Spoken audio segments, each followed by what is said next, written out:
Book summary of Dreamland by Sam Quinones. What's in it for me? Get to grips with a uniquely American crisis. These days, few can honestly doubt the seriousness of the opiate crisis in the United States of America. It has come to the attention of those at the top rungs of the country's government, including President Donald Trump, but the problem remains, as threatening as ever. To call the opiate crisis an epidemic is by no means hyperbole. Indeed, in 2015, the U.S. Drug Enforcement Administration put it in precisely those terms.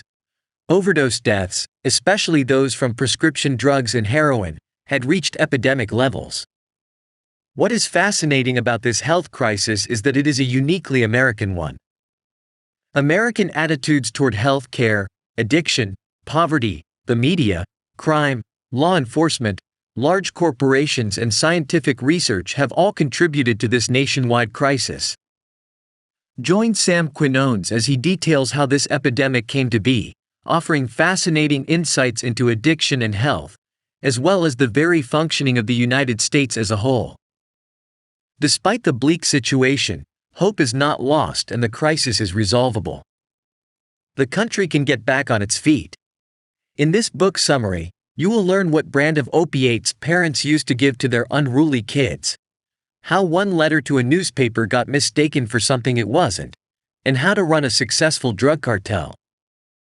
A tiny pill has played a major role in the current opiate crisis. The opiate crisis is being felt all over the United States, but it didn't come out of nowhere. It's been a slow process, the foundations of which were laid back in the early 1980s. In 1984, the drug company Purdue released a new product called MS-Contin. It was a time-release morphine pill designed for treating pain in patients who were dying or who had just been released from surgery. It was highly successful, so much so that the company released a similar drug in 1996. This new drug had oxycodone as its active ingredient, rather than MS-Contin's morphine. Oxycodone is an opium derivative not dissimilar to heroin, and once more Purdue used its time-release coating formula. The name of this pill was OxyContin. The FDA approved OxyContin in 1995, as they believed Purdue's big claim about the pill. Supposedly, their time-release coating would limit addiction by preventing the sorts of rapid highs and lows usually associated with opiates. The consequences of this decision were serious. Now Purdue could market OxyContin with a unique safety label that stated the drug had less potential for abuse than other pain-killing drugs on the market. It was this claim that became the cornerstone of OxyContin's marketing. This wonder drug would purportedly be the only painkiller a doctor would ever need to prescribe. The history of morphine goes back a long way. When telling the history of the opiate crisis and OxyContin, it's easy to forget that we're not just talking about the last 40 years. Humans have loved opiates for thousands of years. The ancient Sumerians called opium the joy plant, while it was also used in ancient Egypt and classical Greece as well as in India and the Arab Empire. The active molecule in opium is morphine. It's present in a number of other plants too, but not nearly in the same potency. Morphine was first successfully isolated in the early 1800s, and its use spread in the 19th century thanks to its properties as a painkiller. It was also put to use in many wars. The inventor of the hypodermic needle, Alexander Wood, believed his 19th century invention would reduce drug abuse, since users would be able to accurately measure their intake, something impossible through oral ingestion. Sadly, the story goes that Wood's wife became the first recorded victim of an intravenous opiate overdose. At about the same time in the United States, marketing certain kinds of medicine was big business. Typically, they were sold as miracle cures and, more often than not, they contained opiates. Boisterous children? Be sure to dose them up with Mrs. Winslow's soothing syrup. By the beginning of the 20th century, sales of such patent medicines had reached $75 million per year. It was in this climate that Dr. Starting in the 1980s, the concept of treating pain underwent a revolution in America. It might seem hard to believe, but a single paragraph letter published in 1980 changed the course of medical history. A doctor at Boston University's School of Medicine, Herschel Jick, was asked in the early 1960s to put together a database of the records of patients who'd been hospitalized there. In 1979, Jick became curious about what he could learn from this amassed data. He wanted to find out how many patients treated with narcotics while at the hospital had become addicted. He discovered that of about 12,000 patients, only 4 became addicted. Jick wrote a short paragraph together with Jane Porter, a graduate student who'd been assisting him, in which they described their findings. They sent it to the New England Journal of Medicine, where it was published in the letters section under their names. Elsewhere in the medical profession at about the same time, doctors were becoming increasingly interested in the idea of pain. For years, they had had patients suffering from chronic pain coming to them and begging for help. The implication seemed clear enough. Pain was a serious matter and it was being undertreated. Consequently, in 1996, the American Pain Society went so far as to declare that pain was the 5th vital sign. In the 1990s, pill mills spread rapidly across the American Rust Belt. Portsmouth, Ohio was once a bustling town, built by and for American industry. But globalization hit it hard. Factories closed and jobs disappeared. By the 1990s, this town, like so many other cities in the American Rust Belt, was a shadow of its former self. It was in places like Portsmouth that a sinister industry emerged. The jobs were hard to come by, but Medicare cards were much easier to find. This new economy was based on pill mills, clinics where doctors did little else other than write up prescriptions. The number of applicants for the disability program called Supplemental Security Income nearly doubled between 1998 and 2008 in Scioto County, Ohio, which includes Portsmouth. Many of these new applicants made regular visits to pill mills where they could stock up on OxyContin and trade these pills on the black market for whatever else they might need. Some even got entrepreneurial about it and sought out groups of addicts, whom they would drive to the clinic. In exchange for the ride and for paying the clinic fee, the entrepreneur received half of the pills that were prescribed to the addict. Before too long, an Oxy, a common street name for the OxyContin pill, was worth $1 per milligram. From just selling pills, it was possible to buy anything from TVs to laundry detergent. Soup economies also developed around the illegal market. The tiny Mexican village of Jalisco has had a huge impact on millions of American lives. While Oxy use was on the rise in the Rust Belt in the 1980s, migrants from Jalisco, a small Mexican village, started selling black tar heroin in the San Fernando Valley in the early 1980s. They went by the name of the Jalisco Boys, and they quickly met with success. Their business strategy was different from the other large heroin dealers. Instead of selling their product wholesale, they sold it retail. Selling wholesale involves cutting the heroin each time it is sold on, thereby reducing its potency. Before the arrival of the Jalisco Boys, the powdered heroin sold on the streets was very weak, often containing as little as 1% heroin. Black tar heroin was different. It began life as poppies growing in the hills near Jalisco. They were harvested by one member of the family, then refined into heroin by another. A third ran the cells that sold the heroin. The result was that the heroin arrived on the street at full potency. The Jalisco Boys were also innovative in another way. Their system operated similarly to franchises. The manufactured heroin was sent north to a wholesaler, who then supplied small, self-organized cells. Each cell comprised an owner, usually based in Jalisco, as well as a manager, a phone operator and some drivers. The operator took calls from addicts, and told them where to meet a driver, who they also kept in the loop. The Jalisco Boys soon expanded into new markets across the United States. The next part of the story has its roots back in 1947, the year methadone was invented. It was special because, although an opiate, it did not result in addicts constantly having to increase their dosages over time. It was therefore seen as a way that addicts could be treated. They could be supplied with a regular amount of methadone on a periodic basis to stop their addiction becoming worse. Based on this principle, methadone clinics were founded. They provided an effective way of treating addicts too. However, over time, the idea took hold that methadone should be used to wean addicts off heroin completely. Consequently, for-profit clinics began reducing the amount of methadone they supplied to each addict. The results were inevitable. Because these clinics weren't giving their patients enough opiates, populations of addicts began to search en masse for other means by which they could satisfy their addiction. This is where the Jalisco Boys came in. It was thanks to dissatisfied addicts coming out of these methadone clinics that they were able to expand out across the San Fernando Valley in the 1990s. Drivers showed up at clinics and handed out free samples of heroin to addicts, along with a phone number they could call to get more. The clinics gave the Jalisco Boys access to a new market they hadn't yet tapped. It was also training for new drivers. The Jalisco Boys' approach to marketing was key to their success. If you want to run a good business, you've got to keep your customers happy and you've got to ensure that it's convenient to buy your product.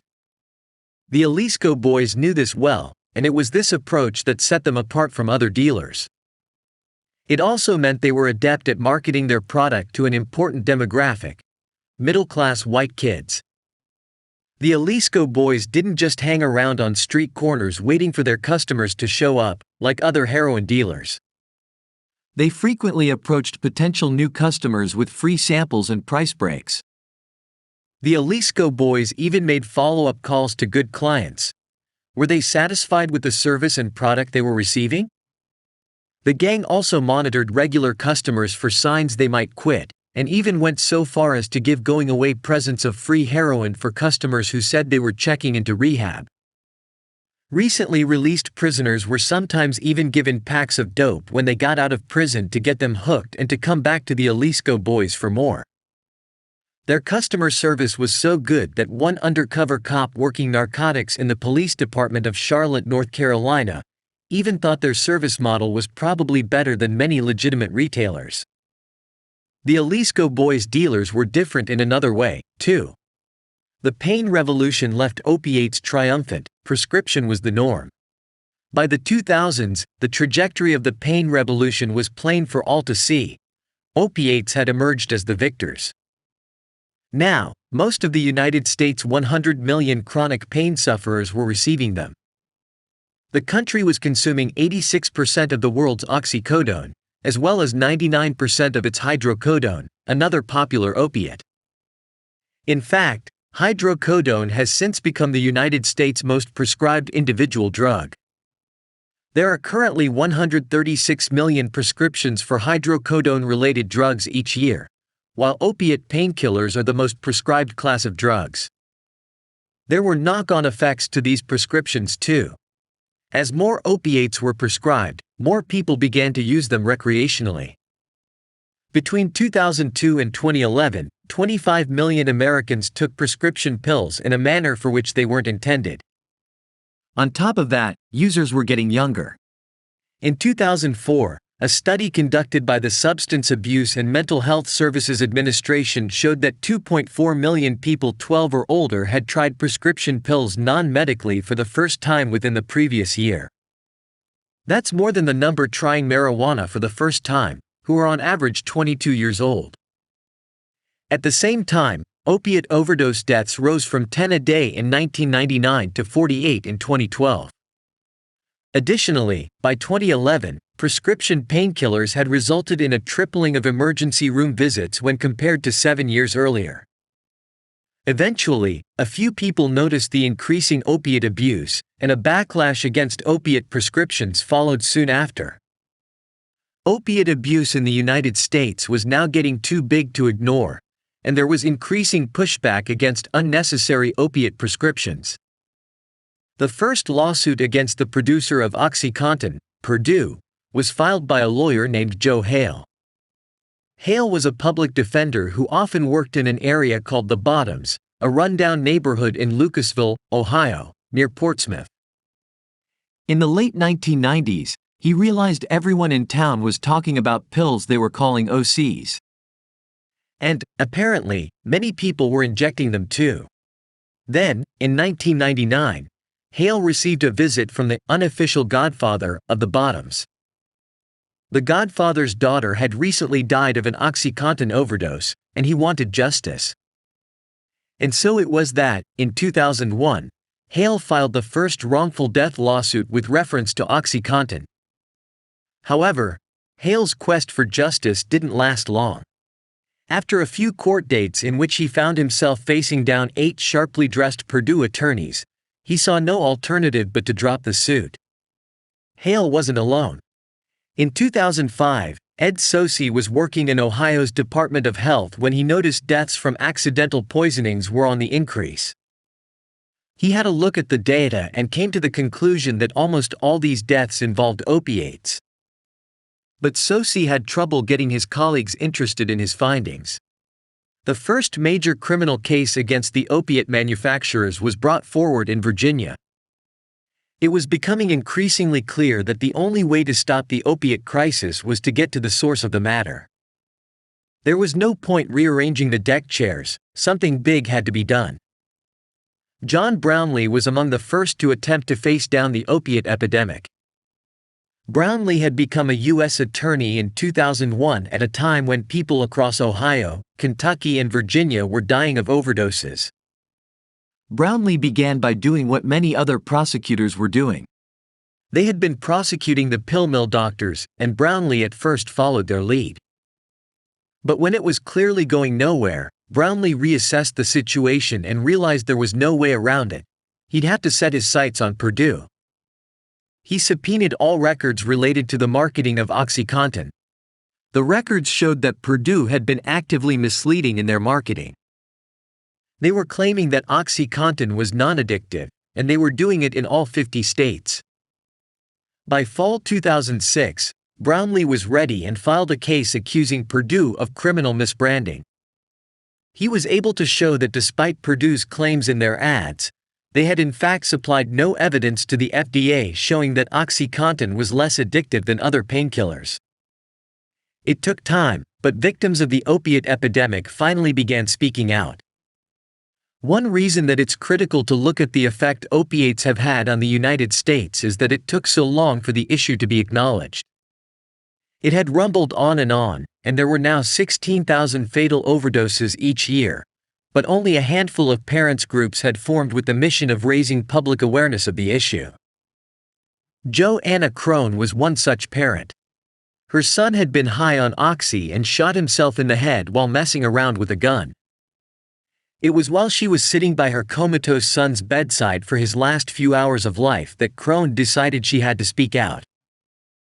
If she were honest and truthful, and really pushed the issue, then maybe another family wouldn't have to go through this pain. Crone formed Solace as a group for parents mourning the loss of their children to opiates.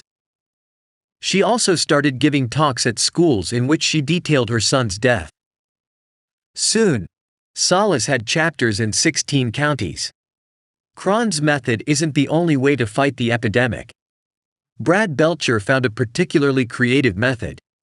Belcher had been sober for 5 years and was tired of the fact that everyone was ignoring the heroin problem in his hometown of Marion, Ohio. So one evening he ordered 800 large signs, and printed on each was, "Heroin is Marion's economy." Late one night, Belcher started hanging them up all around Marion, but he was caught by the city authorities when he got downtown. The pain revolution has been shown to be misguided. Now the recovery has begun. 2 decades after the start of the pain revolution, the tide finally began to turn, and a new consensus has formed as a result. Opiates should no longer be seen as necessary in combating pain. In fact, they can be considered risky at best. Up to 24% of patients were reporting aberrant usage according to one 2007 study. Purdue eventually acted too, but it was too little too late. In 2010, the company added a new ingredient to OxyContin, an abuse deterrent that made it harder to inject and abuse. If they had done this in 1996, then this story might have been very different indeed. The FDA began requiring drug companies to educate doctors and patients about the risks of addiction for time-release painkillers. But, once again, this action was taken far later than it should have been. All the while, OxyContin sales continued to rise. Purdue was netting an incredible $3 billion from sales of the drug each year. But while they benefited, others suffered.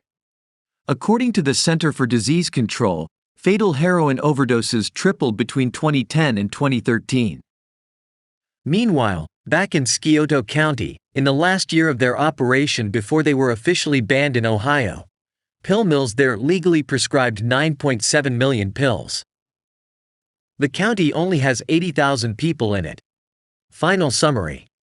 The key message in this audiobook: the opiate crisis currently plaguing the United States has its beginnings in the 1980s, when OxyContin, a new opiate-based drug used to treat pain, was introduced. It was designated as safe and treated as such, but addiction to this new drug was soon on the rise. At the same time, increasing amounts of heroin were entering the country through sophisticated drug networks. The failure of regulatory bodies and law enforcement to address the worsening situation has contributed to making drug overdose the #1 cause of accidental deaths in the United States.